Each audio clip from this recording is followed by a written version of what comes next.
नमस्कार। आज ना हम बाजार की नब्ज को समझने की कोशिश करेंगे, वो भी एक बहुत ही दिलचस्प नजरिए से, जिसे कहते हैं टेक्निकल एनालिसिस। ये एक ऐसा सवाल है जो हर ट्रेडर के दिमाग में घूमता रहता है। मतलब इतनी अनिश्चितता के बीच क्या सच में कोई ऐसा तरीका है जिससे मार्केट के अगले कदम का थोड़ा बहुत अंदाजा लगाया जा सके? बस इसी खोज का एक जवाब देने की कोशिश है टेक्निकल एनालिसिस।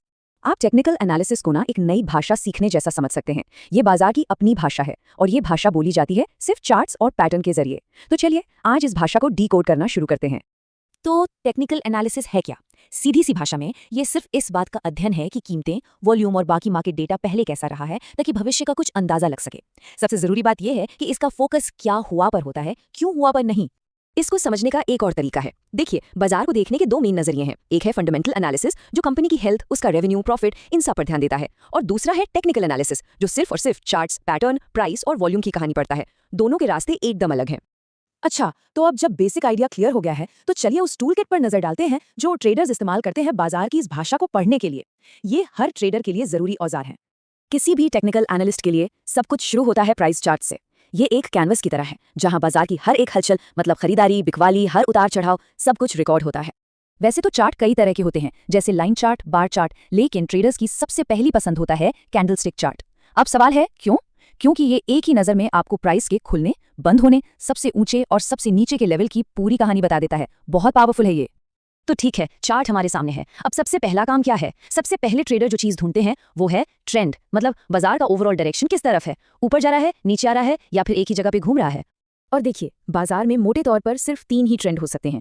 पहला अप ट्रेंड, मतलब जब कीमतें लगातार नए हाई और हायर लो बना रही हों। दूसरा डाउन ट्रेंड, यानी लोअर हाई और लोअर लो का सिलसिला। और तीसरा साइडवेज, जब मार्केट एक रेंज में फंसा हो, कहीं नहीं जा रहा। लेकिन एक बात पक्की है, कोई भी ट्रेंड हमेशा नहीं चलता। वो अक्सर कुछ अदृश्य दीवारों से टकराकर या तो रुक जाता है या फिर अपनी दिशा बदल लेता है। और इन्हीं अदृश्य दीवारों को टेक्निकल भाषा में कहते हैं सपोर्ट और रेजिस्टेंस। सपोर्ट को आप एक फ्लोर या फर्श की तरह समझिए, जो कीमत को और नीचे गिरने से रोकता है। यहाँ खरीदारी का दबाव बढ़ जाता है। और रेजिस्टेंस एक सीलिंग या छत की तरह है, जो कीमत को ऊपर जाने से रोकती है। यहाँ बिकवाली हावी हो जाती है। चलिए अब थोड़ा और गहराई में चलते हैं। अब बात करते हैं उन सुरागों की जो ट्रेडर्स चार्ट्स पर बनने वाले खास पैटर्न और सिग्नल्स में ढूंढते हैं। कहते हैं ना, इतिहास खुद को दोहराता नहीं, पर उसकी लय अक्सर एक जैसी होती है। चार्ट्स पर भी कुछ ऐसा ही होता है, और ये होता है चार्ट पैटर्न्स के रूप में। इसके पीछे सोच ये है कि इंसानी बर्ताव जो डर और लालच से चलता है, वो दोहराया जाता है। चार्ट पर ना कुछ बहुत ही कॉमन पैटर्न बनते हैं। जैसे अगर बुलिश सिग्नल की बात करें, तो डबल बॉटम पैटर्न का मतलब हो सकता है कि अब ट्रेंड ऊपर की तरफ पलट सकता है। वहीं एक बियरिश पैटर्न है हेड एंड शोल्डर्स, जो बताता है कि शायद अब गिरावट का दौर शुरू होने वाला है। इनके अलावा असेंडिंग ट्रायंगल और डबल टॉप जैसे कई और पैटर्न भी हैं। पर बात सिर्फ इन पैटर्न्स तक ही सीमित नहीं है।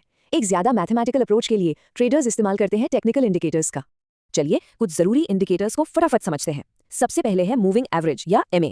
इसका काम बहुत सिंपल है, ये प्राइस के शोर शराबे को स्मूथ करके ट्रेंड की असली दिशा दिखाता है। अगला है RSI, यानी रिलेटिव स्ट्रेंथ इंडेक्स।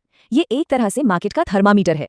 ये बताता है कि कोई स्टॉक बहुत ज्यादा खरीदा जा चुका है, मतलब ओवरबॉट है, या फिर बहुत ज्यादा बेचा जा चुका है, यानी ओवरसोल्ड है। और फिर आता है MACD। इसका पूरा नाम है मूविंग एवरेज कन्वर्जेंस डाइवर्जेंस। ये एक बहुत पॉपुलर इंडिकेटर है जो ट्रेंड के मोमेंटम, उसकी ताकत और उसकी दिशा में हो रहे बदलावों को पहचानने में मदद करता है। अच्छा, तो इतनी सारी टूल्स, चार्ट्स, पैटर्न्स, इंडिकेटर्स, इन सब का आखिर लक्ष्य क्या है? एक ट्रेडर इन सब का इस्तेमाल करता क्यों है? देखिए, इन सब के पीछे का क्यों बहुत साफ है। सबसे बड़ा मकसद है ट्रेड में एंट्री और एग्जिट का सही समय तय करने में मदद लेना। ये शॉर्ट टर्म और स्विंग ट्रेडिंग के लिए तो बिल्कुल आइडियल है। और सबसे अच्छी बात यह है कि ये सब विजुअली बहुत क्लियर होता है और इसे फंडामेंटल एनालिसिस के साथ मिलाकर भी इस्तेमाल किया जा सकता है। लेकिन एक मिनट, यहाँ एक चेतावनी भी जरूरी है। यह समझना बहुत जरूरी है कि टेक्निकल एनालिसिस कोई जादू की छड़ी या क्रिस्टल बॉल नहीं है जो भविष्य बता दे। इसकी कुछ जरूरी सीमाएं हैं जिन्हें हमेशा ध्यान में रखना चाहिए। पहला, पिछला प्रदर्शन भविष्य की गारंटी कभी नहीं होता। दूसरा, जब बाजार बहुत ज्यादा वॉलेटाइल हो तो यह गलत सिग्नल भी दे सकता है। और सबसे बड़ी बात, इसमें महारत हासिल करने के लिए प्रैक्टिस, अनुशासन और मजबूत रिस्क मैनेजमेंट की जरूरत होती है। तो आखिर में सवाल यही बचता है कि टेक्निकल एनालिसिस है क्या? एक कला है या एक विज्ञान? सच कहूं तो ये शायद दोनों का एक मिला जुला रूप है। उम्मीद है इस पूरी बातचीत से टेक्निकल एनालिसिस की दुनिया की एक साफ तस्वीर मिली होगी। अगर आपको यह प्रस्तुति पसंद आई तो इस वीडियो को लाइक करें और ऐसे ही और भी जानकारी के लिए सब्सक्राइब जरूर करें। धन्यवाद।